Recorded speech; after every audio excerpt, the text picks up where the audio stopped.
Today, I am super excited because I have Shaun Morgan and Corey Lowery from the great band Seether. And we are going to have a conversation on mental health. But welcome, Shaun and Corey. Thank you so much for being on the Check Your Head podcast. Thank you for having us. Yeah, it's good to be here. Well, before we start, I'm going to give you props to your new album. And this is the first one since in 3 years. And it's in Latin, it means if you want peace, prepare for war. But I want one of you to actually say it properly. It's pronounced Si vis pacem parabellum. And I don't know much Latin beyond that. I did some rudimentary Latin at high school, but that's about that's the best pronunciation of the title I could find. Okay, well, the album dropped on August 28th, and it's already risen to number 2 on the Billboard hard rock chart, and the lead single "Dangerous" is number 2 at rock radio. So big congratulations on that. And let me tell you, I think to me, to have a hard rock band be able to sing a great hard rock ballad and also, just really rock out really is a testament to how wonderful and creative your band is. So thank you so much for the music. Thank you. You're welcome. Thank you. Well, first I wanted to start off because, we're in a really unusual time. We're experiencing the coronavirus pandemic. Mm-hmm. And I'm wondering, as a musician, how are you surviving and thriving during this with your mental health? It's been tough. I mean, there's definitely good days and there's some really terrible days, but for the most part, it's been all right. I mean, we've basically had our entire livelihood taken away from us, and you don't really realize how much of your life is tied into it until it's completely taken away. So there's no, there's not really any kind of income coming in this year. There's obviously no touring. There's no live shows. We can do a stream here and there, or there's other options, I guess. But essentially, I feel kind of helpless, and I feel at times that I really feel like I'm at a loss for what to do, because I feel completely unproductive. I sit in this room and I write some music every once in a while, but for the most part, in the very beginning, it hit me pretty hard, and I went into full 3 months of just sort of depression, I would say. Mm-hmm. And then I kind of started coming out the other side of that a bit, but I don't know. I think I'm kind of going back down the other side now. So it's tough. It's been a rough one. How about you, Corey?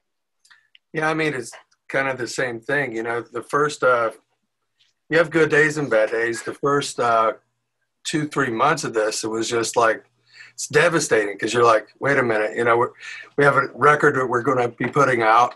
We're excited to tour. We love doing our jobs, and that's taken away. So it's and we don't know for sure exactly how long. So you just, we just did a live thing a couple weeks ago or a week ago or so. And it was just so good to see the guys, and we cooked dinner together and got a chance to hang out and be normal for a second. Mm-hmm. And then, you do all this preparation to do all that stuff. It was a big production, and it was a great hang for a couple weeks. And then you come home and it's like, oh my God, the depression part, I go into my basement. I'm like, oh man, of course, like Shaun said, you can try to write some music and stuff. And I try to find ways to get me out of that situation, through exercise and jiu-jitsu and CrossFit and stuff like that. But, nothing's going to really replace what you truly love, and that's music and being able to play this stuff. So it is a daily battle, and, we're always here for each other and kind of thing. And knowing that you got that kind of support system's good, but we got to hang in there and get through this one way or the other. Yeah, I, as a fan, one thing, and I'm sure as a musician as well, just that exchange of energy that you get from a live show, you feel it on stage when you feel all the love and support and you see all the fans singing your songs. And at the same time, we are getting all that energy, the lyrics, the melodies of your music. I mean, that is so healing, and it's just like such a great time that oftentimes I am just on a high, probably for a week or two, going to a great show. So it has been rough, and there definitely has been ups and downs. But when we talk about mental health, how has that personally affected either you or your loved ones? I think it's taking, it's definitely taking a toll on my relationships with my wife, for example. Some days are real good and some days are not. The being trapped inside all the time thing. I used to be okay with it because I'm not really a very sociable person, but even I'm now getting to a point where I feel like I'm trapped, and I feel like I'm completely treading water all the time, just trying to keep my head above the water. And it's like Corey said, I've basically lost a bunch of motivation for a bunch of things. I mean, I find myself completely unmotivated to do anything half the time. It's kind of a weird place to be in. It's a really dark place to feel like you're in. And there's it's just, I think you can bring into the whole conversation the role as well of men as traditionally not, and this, I don't care to get to devolve into some sort of discussion about the gender roles in society specifically, but in this house, for example, I'm the provider, and I know Corey's the provider, I know Dale's the provider, I know John's the provider, so we're all the providers for our families. And that's the fundamental purpose. Well, that's one of the fundamental purposes we serve in the family, is that we are provider, protector, and parent and partner. But you take away one of those fundamental blocks, and it really does make the house quite fragile. It puts the foundation on a bit of a rough ground. So yeah, it's been a rough time. Yeah, that is true, especially when we're doing the 24/7 with the relationships that are right in our kind of private circle. And, with that, it kind of puts a magnifying glass on your relationship. There are some good things about it. Like, I think, friendships can be developed even more so on a deeper level. But on the other hand, like you said, like on the day-to-day, just the feeling that you're not able to contribute in the way that you normally do with your music, and not able to feel like you are being the provider and the protector, that could really affect how you feel, about yourself and even in your relationships. Yeah, and I think for me also, it's kind of made me realize that I put so many eggs in this one basket that I've kind of never really thought about what would happen if this goes away. I've always kind of sort of assumed that there'll come a time when I say, okay, you know what, I'm just too old for this, and it's time for me to hang up my hat, But so that's the other thing. So in that sense, it's kind of been interesting because it helps you to understand, okay, cool, I got to get creative and starting some businesses or some other ventures that I can have, that in case this happens again, I won't feel this anxious all the time. But yeah, it's ultimately the strain is on. The relationships are great. I mean, they really are. I love having my kid, and my wife and I generally are in a good spot. But then you have disagreements, and it's. I think everything is so under the microscope that everything feels much bigger than it is. Like an argument feels like it's a much larger scope than it really is, and you feel like your overreaction is far more dramatic than it needs to be. And I'm certainly the one who's prone to overreacting to things, and I take everything quite personally, and I always think everything's my fault. So it's kind of like, add that to the mix on top of everything else, and it's just like it's just a keg, ready to blow. So I've even been looking into. I'm now looking at some other guys that are out there playing shows. With some success, obviously on a smaller scale, but they're doing it acoustically. They're doing either drive-in shows, or they're doing outdoor shows, or they're doing, specially curated sort of indoor shows. So I'm actually going to be speaking to management about that in the next couple of days and seeing if there's anything that we can do. And then Corey and I can go out for a weekend and play a couple shows at least, and then come back and at least feel like something's happening. You know what I mean? Because I think of most of the band guys, the two of us are the ones that really, I think, rely on this more and actually and live this life more than the other guys, and that's not saying that they aren't as emotionally invested. But for example, Johnny loves being home with his kids, and his one kid's at college now. He's a hell of a drummer, so they've got that in common, and he loves that sort of family environment. Dale loves to go fishing every day, so Dale doesn't. Dale's kind of always chilled out and he's laid back. Certainly, that's the way he comes across. And for Corey and I, every single day, we're in our studios. We were either writing music, or we are, trying to find bands to produce or bands to write songs for, or So we're constantly in this world that you see us sitting in now. That's his studio. This is mine. And I think on that level too, it's because we're always in this world and almost rarely ever step out of it.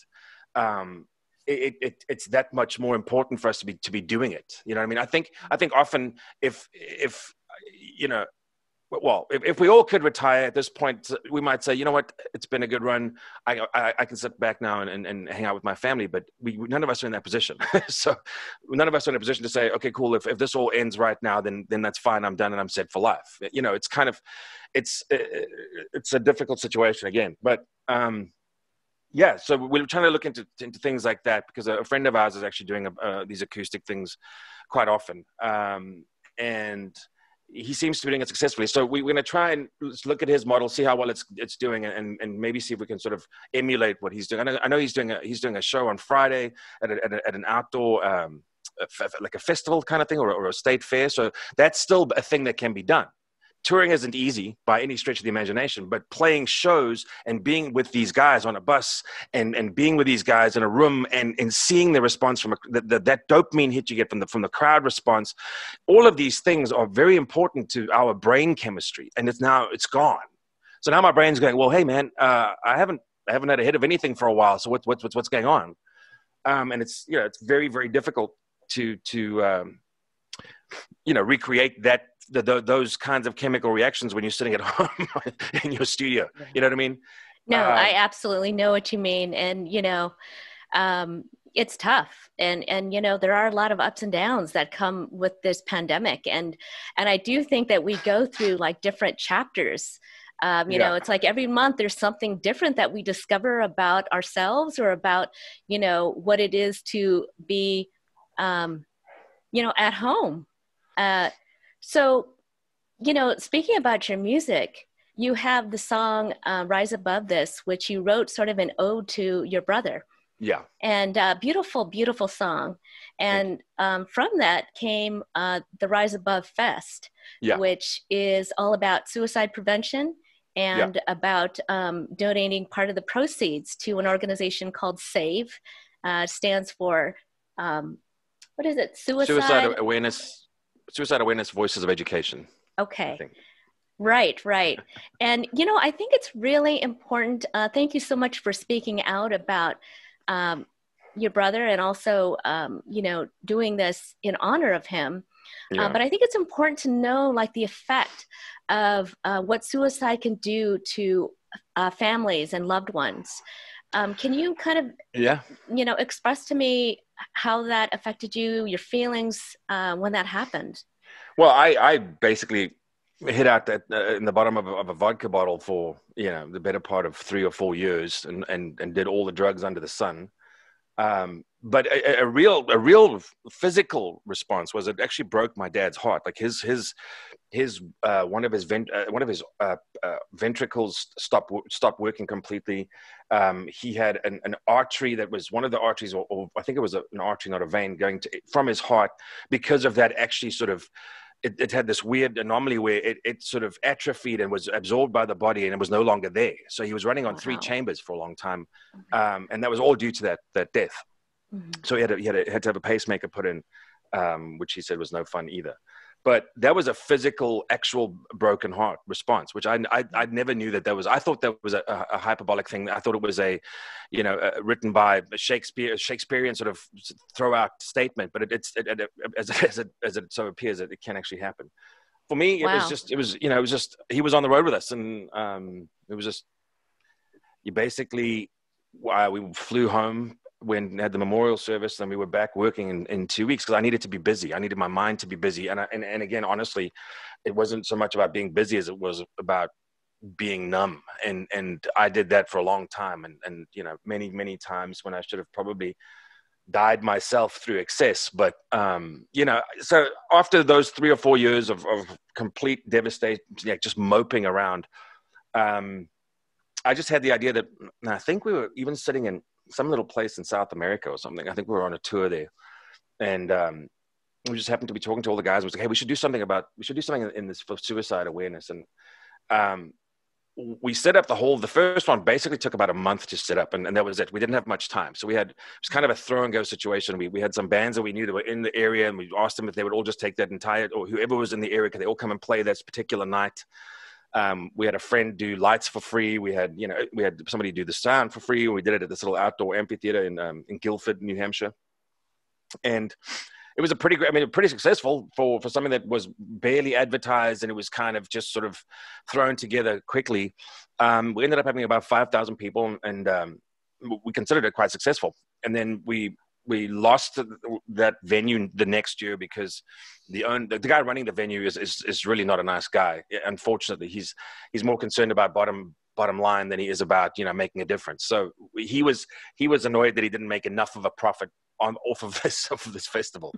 So we said, okay, well, we don't like your attitude, so we missed a year. Then we moved to Bangor, Maine, the following year, and we were there for 4 years, I think, in a row, before some sort of shenanigans went down there as well, and we kind of we sort of the relationship soured, and we then lost it again. So then we had a year without it, and then we had a stage at Exit 111 Festival, which was really, really gracious of those guys to give us that platform. And we had a tent, and we have Dr. Dan, who's like the crusader of suicide awareness. He lives and breathes this stuff.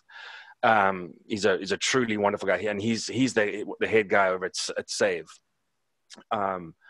But he's really passionate, so it's really easy to keep something, the momentum for something like that going, because his passion drives so much of his, as much as mine does, for different reasons. And we were supposed to then, that was last year, was at the stage. So this year was supposed to be the launching year of our reborn Rise Above Fest here in Nashville. And of course now that's been put on hold. But the really cool thing about it is it's I believe the largest gathering in the world for suicide awareness. That's a rock show, and it's the whole idea is that it's about positivity, and it's about the fact that if you feel like you need to speak to somebody, you should just speak to somebody. And I mean, I read a thing the other day, or it was actually today. It's like, I'd rather have a difficult conversation with you than go to your funeral. You know what I mean? And that kind of stuck with me. I read that today, actually. Well, I've talked to other musicians and who have gone through mood disorders, depression, and I could think of one in particular. She said, I was so thankful that my bandmate came up to me and said, what is going on? I know that you are not feeling the way that you normally do, and you're not acting the way that you normally do, and had that difficult conversation. And she said, despite the fact that it was uncomfortable at the time, she says it probably saved her life. And I think it's important sometimes to really get into someone's face and just, see what you can do. But, through all of the experiences that you've had, and I'm sure knowledge that you've gained through, through all of this, what kind of advice would you give somebody if they did approach you, saying, I am having suicidal thoughts? Well, it's tough. I mean, Corey and I also have different perspectives on our kids currently. We have, I have a 3-year-old, he's got a 13-year-old. So I think, my 3-year-old's been back at daycare now for a month. So she was definitely, acting out. She would have lots of really angry, emotional days. And I think she was missing the social interaction, even at 3. You know what I mean? Even as someone as young as that, she could tell that being with mommy and daddy every day was just, it's not cool. It's like, you know, it's great, but it's also, I prefer these other little kids that I can run around with and we can play on the swings and stuff like that. So in those days, for example, you know, and I'm not talking about somebody else, but in those days, we'd have to say to her, like, why are you so angry? What is wrong? How can we make you feel better? Because, you know, and she really had just started. This was before she turned 3. So she turned 3 in July. So this thing started. We basically kept her out since February. So this was a good, you know, 6 months of her being home with us. And she's in that time, her vocabulary exploded, and she became this little person. And she's like this really cool little kid. And now towards the end of it, it's easier to have a conversation with her. And she can say, "I'm sad, I'm mad," and then she'll try and explain to you why. But in the beginning, she couldn't. So it was very difficult, and just for me on my personal level, that was difficult for me to say. I couldn't, because there's nothing I could help her with. She couldn't tell me, she couldn't vocalize what the problem was, and I knew it was something, but I didn't know how to help. Now, as far as if somebody that's an older person comes up and says, "Hey, you know," that's the thing. I could be. What has worked for me in the past has been to find my creative outlets and to use them. But you know, that also doesn't often help if you're in, like, my motivation is at an all-time 0 right now, because I'm sort of in a trough right now as far as depression goes. And my advice would have been in the past, like, yeah, go ahead and do something that you love. And it's like, well, if you don't love it anymore, it doesn't help. It doesn't. You know, I really enjoy writing music in this room when I know I'm writing for an album, and then I know I'm going to tour that album afterwards. And I know that's kind of a process, and it's kind of a cyclical thing. And now that's gone. So I don't know what I would say at this point. I think it's probably good to speak to somebody about it. I mean, it's very difficult to just sit and sort of hold everything in and not feel like you want to explode. So I you know, in the past when I was now I feel like I was almost cavalier about it when I said, you know, just what you got to do is you got to find a positive outlet that makes you feel good. And, you know, and then you find yourself in a position where you're like, well, that positive outlet for me, it doesn't even feel that positive anymore. But what I just, you know, I just kind of just hold out hope for the future. Because look, all of this eventually will end. We know that.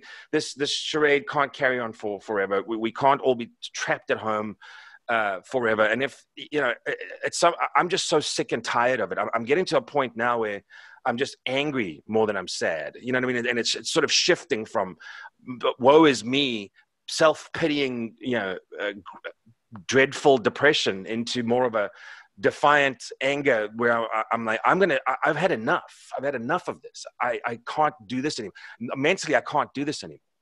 And that's been a real turning point, because it's kind of a scary thing to think, is I'm getting to a point where I'm feeling like I'm at my wit's end as far as how much I can take, how much of this this mental anguish I can continue to take without, you know, snapping.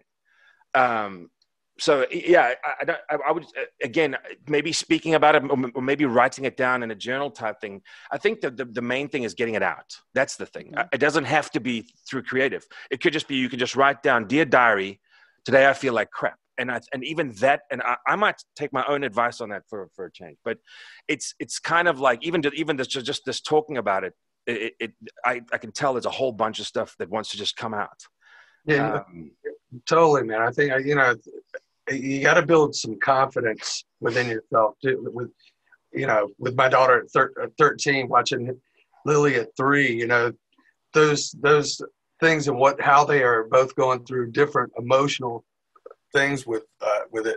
I think it's you know, we do the best we can. I think trying to provide a foundation, you know, speaking of our album title, you know, if you want peace, prepare for war. You got to build some confidence within yourself and helping your kid build that confidence. And it's very tough when you're by yourself at your house.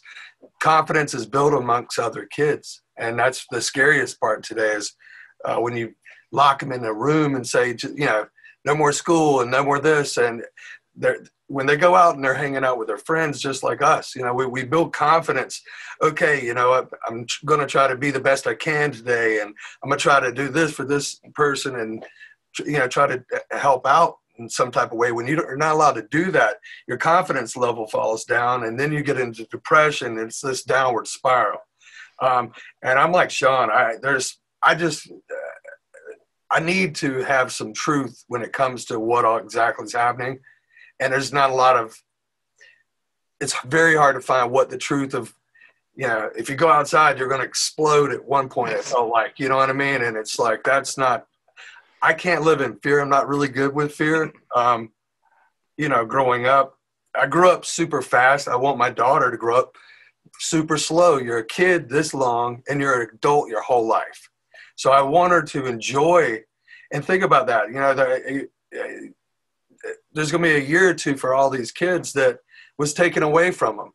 And so that's going to have repercussions. I know I grew up pretty fast, and, you know, when my parents got divorced, I went into this rage thing, and, you know, I kind of locked myself away from people, and that's kind of how I probably got into music. I just sat on my bed and played all day, you know, every instrument in the damn room. You know, I just wanted to play because I was so angry about the divorce. And then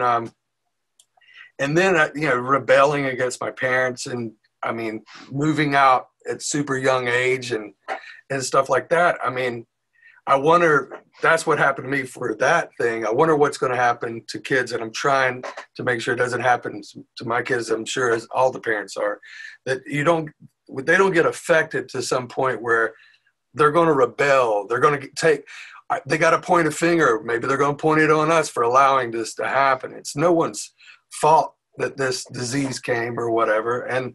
But it's everything that goes along with it. They hear stuff on the news, you know, all this racist stuff. And it's, you know, it just keeps piling on. It's like, and I just try to reassure her that, you know, listen, in this house, we will, you know, we're fine. You know, me and your mom are fine. And there's got to be some solid foundation for her to stand on.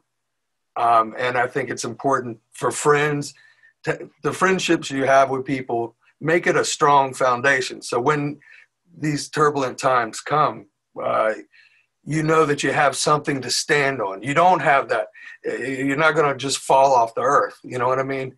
And that's so important to let people know. I think now is a good time to express these type of emotions. I know we do within our band. I know we do it. I know all the families of this band express how much they love each other a little bit more than they did before all this happened. And it's important to do that. We may get, you know, it's still difficult and all that stuff, but if you don't have that ear to listen to people calmly, and then just before speaking, understand the problem. You know, maybe, you know, it's not, my daughter never tells me exactly what's going on. Never. No, Sloan, what's wrong? Nothing. Cool. Let's start there. You know, so it's, you kind of just gotta, okay, well, and just listen. And a lot of times kids are they're a lot smarter, and people in general, they just want someone to listen and know that their voices are heard. And you can't just say that just do this. Us as men, we want to fix it so bad. Well, you know, it's like, well, if we do this and this, that doesn't really work with girls sometimes. You know, it's best if I just, you know, listen to, well, what do you think about that? You know, like with this other girl, or, you know, just, she's 13, she'll be 14 in like 3 weeks. Jesus. Oh, well, you know what? Congratulations on raising her up to this point, because, you know, teenagers, they have these raging hormones and there's so many changes going on in their life.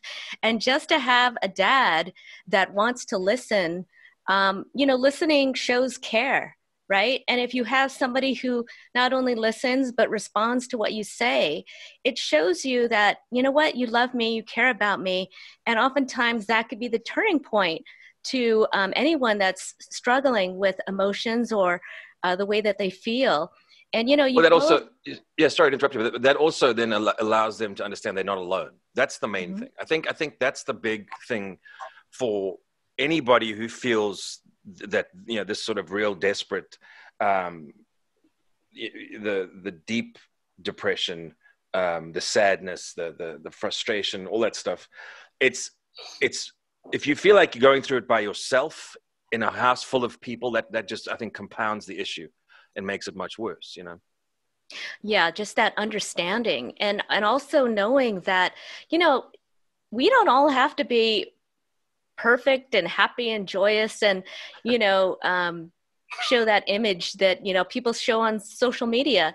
You know, the emotions are really the colors of the rainbow. It makes, you know, it touches people in a different way. So just any kind of way to express that emotion and get either that, you know, you talk about depression, you talk about anger, we talk about hurt.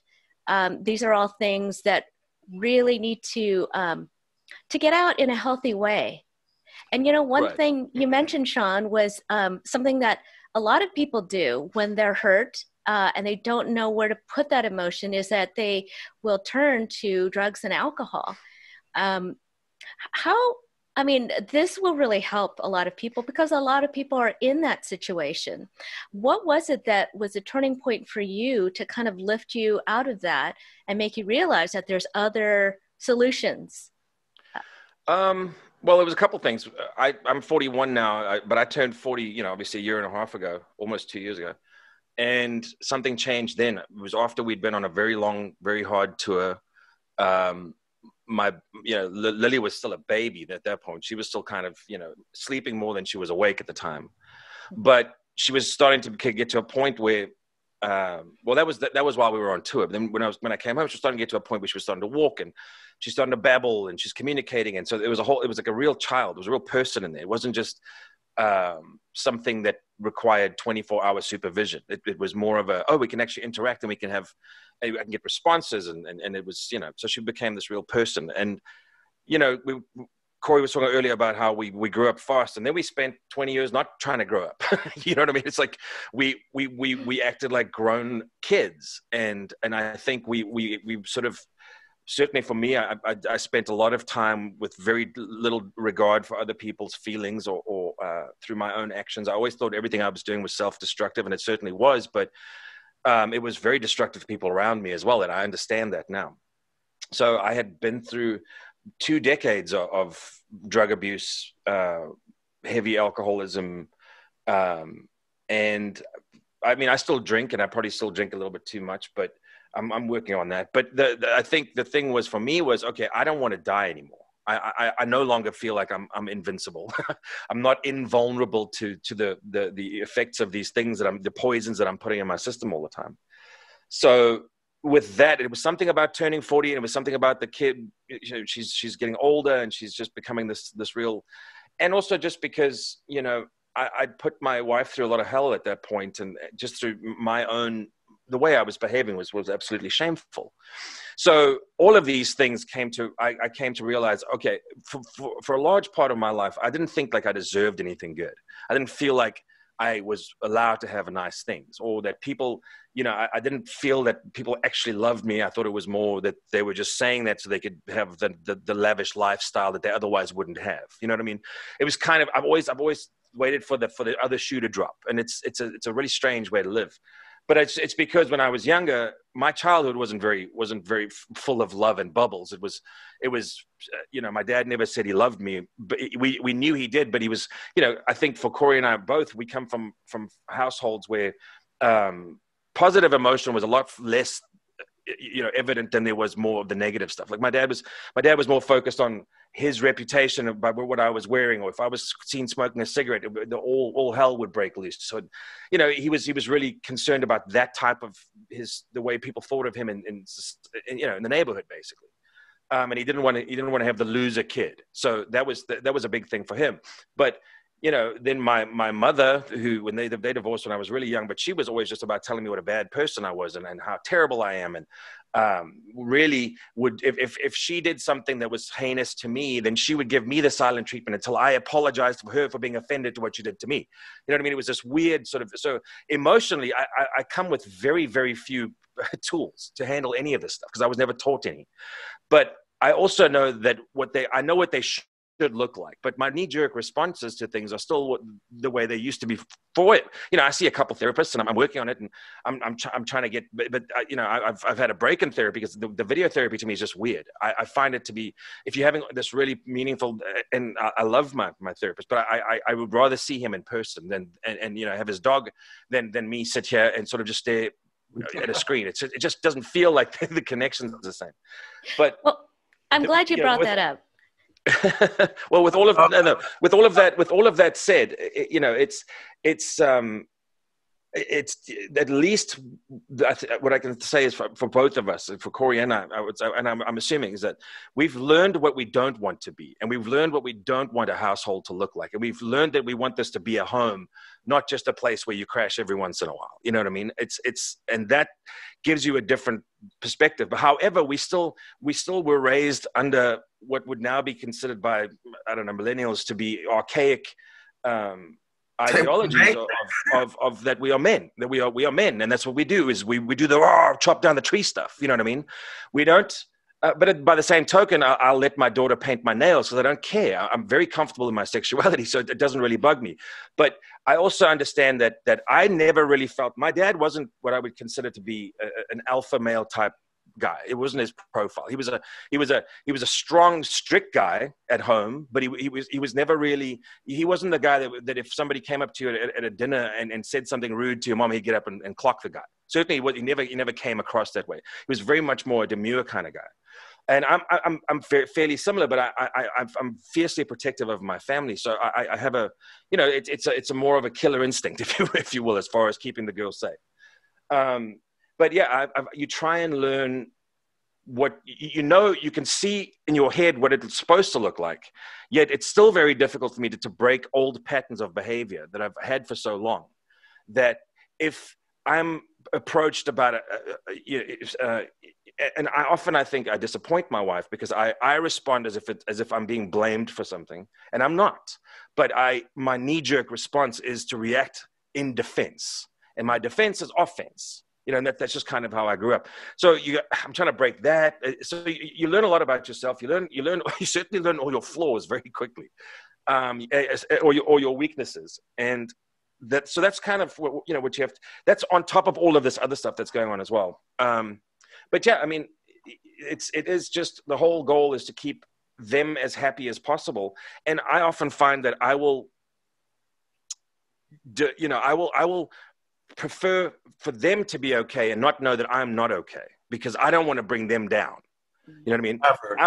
Exactly. You know what I'm saying? I would rather suffer in silence, which isn't healthy, obviously, but that's been the approach. And obviously that's going to lead to times when emotional outbursts, because you've spent so much time. You're talking about the fear and the rage and all those things. When we had the grief counseling right after my brother died, the guy explained it like this. He said, you know, imagine you're a bottle of you're just this glass jar, and every time you have an angry thought or you have a fearful thought, it's a marble that drops in that jar. And if you don't address that, and you don't talk about it, and you don't try and resolve it in any kind of way, that jar is going to fill up. And at some point, the jar is going to overflow. And that analogy just stuck with me forever. And it makes a lot of sense to me. And then when we did the whole grief thing, is like, we're just trying to get some of those marbles out of that can right now, so that, you know, out of this jar, so that nobody has any overflow.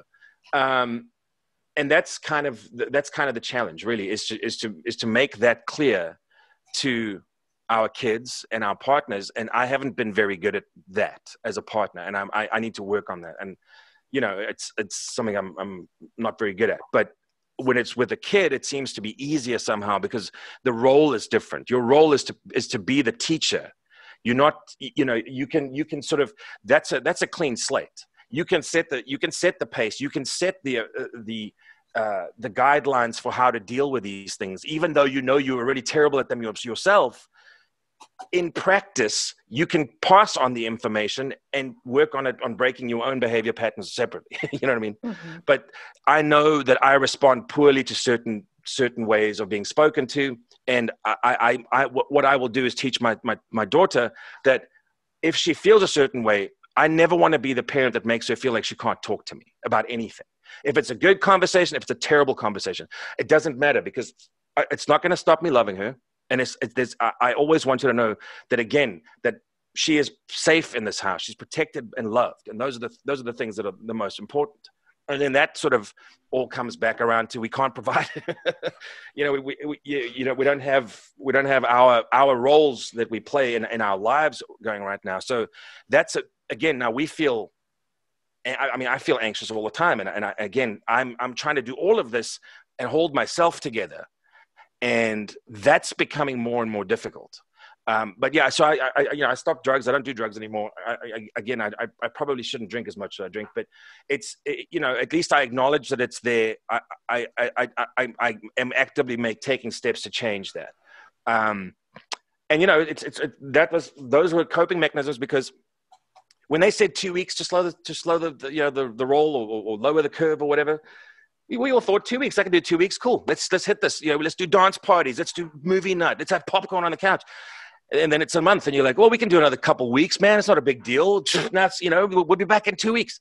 And then it's no. Now it's another 2 months, and then you start going, well, we've built every single puzzle that is available on Amazon at this point. We have a stack of puzzles that we bought.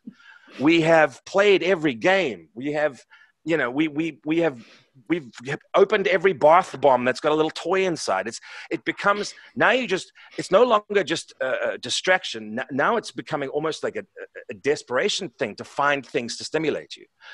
To distract yourself for a couple of weeks is easy. It's really easy. It's really easy to say, oh, we can just do this a month. Cool. Build a fort in the lounge. That's fine. But I think what I would love for our leaders to know is that while they still get to go to work every day and reign over us as Lord Supreme, and it's not so bad in Tennessee. I will say Tennessee has relaxed a lot of its rules and things now, but I just feel like, there's a real human consequence here. And you've seen that in spikes in suicides, child abuse, domestic abuse, animal abuse, like drug addiction, drug overdose, alcoholism. You've seen all of those spike because everyone's just desperate at this point. It's no longer just entertain yourself for a couple of weeks. It's now, I'm desperate. I don't know what else to do. Well, yeah, that's the challenge, is really being able to dig deep and find, like, how are we going to accept this and possibly do it for the long term, whatever that might be. That might just be a month, but until it's safe for our families to be outdoors. And it is a lot to kind of continually try to address. But I think, you've really have a lot of self-awareness. And I think just knowing that, you want to, and you need to work on different things. And, I just wanted to say that, Solutions is part of the podcast. If listeners want to go to checkyourheadpodcast.com, we have all kinds of resources, often free and affordable, that like telehealth, online support groups, places where you can call if you need to talk about and vent. I mean, venting is really important right now because there is a lot of frustration, right? Sometimes you just want to go, oh my gosh, I just want things to go back to normal. But Shaun, thank you for mentioning counseling as one of your ways, and also like the self-awareness and constantly working on your relationships. Corey, what are some of the things that you've been doing to kind of as solutions to get through this and for your mental health in general? For me, it's it's music. Through music, we are allowed to you provoke emotions, and I love one of the greatest part about Shaun's lyrics. I love his lyrics he's truthful, So I think when we're on stage and I'm looking at the crowd and they're singing every word. I mean, they're expressing themselves. They're getting it out. And that's not happening. And so, like you were saying earlier with the endorphins, I have to find, I'm more of a self-inflictive kind of guy. So that's why I do the jujitsu, and, I feel it's safe where I'm at, in my particular area where, and it's something that I actually hate it. You know, I mean, to be honest with you, it's not cool to get smashed on for an hour. You know, like Choked out. It's terrible. I mean, you know, choked out. I've got so many small injuries going on right now. Like before we did the live thing, my hands, I couldn't even make a fist. So I had to stop jujitsu for like 2 weeks before we go, just for my hands to heal. I don't even think it had anything to do with COVID. I just think that I have got to be able to play. So, you know, then I take a month off and we come back. And so we just came back. You know, I've been doing it for the last week. And it is a love-hate relationship. But in that moment when you are out of breath and in that struggle of fight or flight, you know, happens mentally when I walk out of there.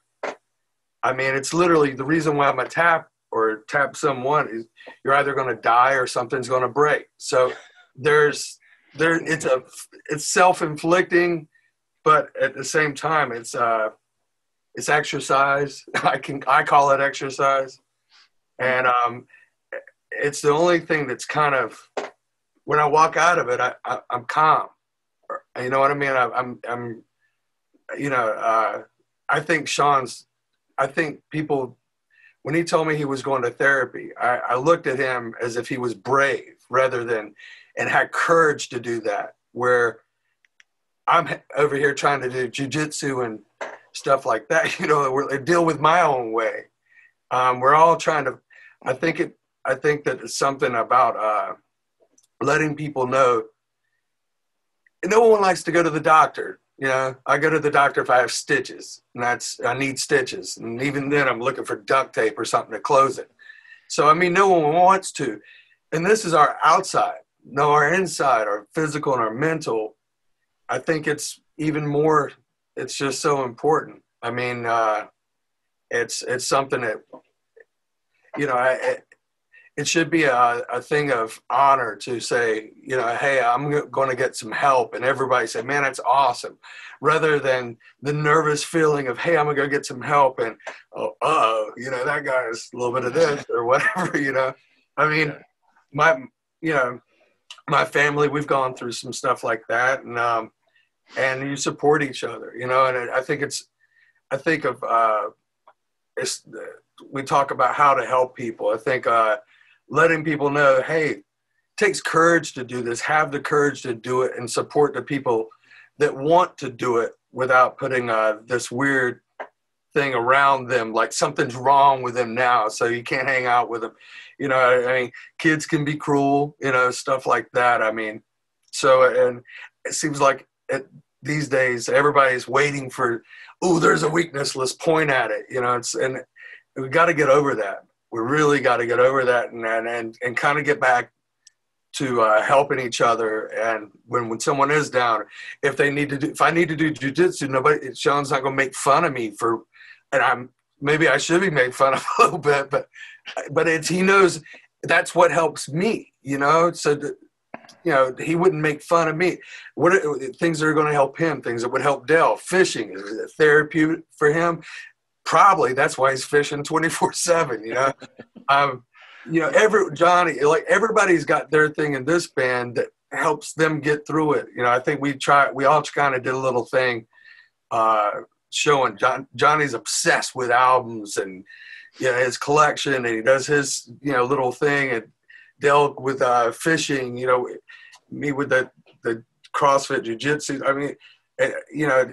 And Shaun got stuck, unfortunately, playing acoustic for a couple times. But then we decided to do the live thing. You know, it's about everybody we're just trying to share with you guys what's going on with us. How are we able to get through it? And, you know, but if people do need professional help, that takes a lot of courage, and you should be lifted up and into a place of, you know, wow, man, that's real powerful of you having that courage to do that rather than anything else. Well, you know, that's That's great that you say that, because it kind of ties into the slogan of the podcast, which is be brave, ask for help, and be persistent in finding the mental help that you need, because everybody does have their own solution and it's not a one size fit all, right? I mean, everybody finds what is going to help them, whether it's therapy or listening or medication or jujitsu. And, we all kind of have to, see what's going to work for us, and also, try to help our loved ones. So thank you so much for speaking out and telling your stories. I've always learned something new every time I speak with, great musicians like yourself. But closing up, is there anything else that you'd like to say about mental health or about your amazing band, Seether? Well, there's not much to report on the Seether front right now, but yeah, I think, I just reiterate that I guess the theme of this discussion has been basically is the around people, family, friends that need the interaction, and the general idea that create the environment where the sense is that nobody is alone. You know what I mean? And that's really it, is that I know everyone's, we're all in this together. And that's just sloganeering, and it's great. But if you really apply that philosophy, we in this nuclear family are all in this together. And then by default, the extended friends and family, then, because there's a whole bunch of people that aren't in it with us. I think if you apply it, not to just make you feel like you're being, an upstanding citizen, but if you're actually applying it in the sense of saying, this is a real feeling that everybody knows, that everybody here can lean on the other ones in the room. That's the most important thing, I think, because then as soon as you take away that isolated feeling and that sort of sense of you've got to beat this by yourself, that makes things a little bit easier. If you just don't feel like you're carrying the world on your shoulders and you have to put on a brave face the whole time because you don't want to show any weakness. You know what I mean? Mm-hmm. Yeah, like you were saying earlier with Instagram, look how happy we are. Mm-hmm. Everything's great. I see those people, and it's like, I think touring so much through the years, I got a pretty good idea of seeing two people's soul at some point. I feel like, and I'm looking at them, and my heart kind of goes out to them.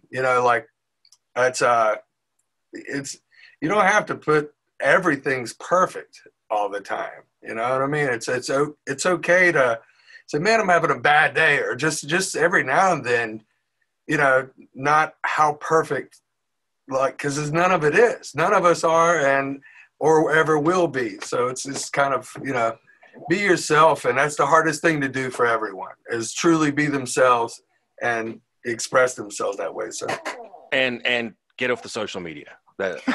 Oh yeah. Well, thank you so much, Shaun and Corey of Seether. Really loved having you on the Check Your Head podcast. Thank you very much for having us. I appreciate it. Yeah. Good job, guys. Thank you so much. No worries.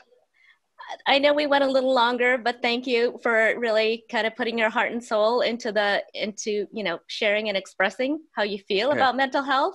I know it's going to help other musicians, because that's really what we're targeting, is not only musicians, but of course their fans. And, we'll let you know as soon as the episode comes out. Cool. You can do a shout out on social media. That'd be awesome. But if not, my heartfelt thoughts to you and the band, and you are now Check Your Head superheroes. I am going to send you a t-shirt, if that's okay, to remind you that every day you are a superhero, with both your music and also speaking out on mental health. So thank you so much, guys. Appreciate it. Okay. Thank you. All right. Bye-bye. Have a good day. You too. Bye.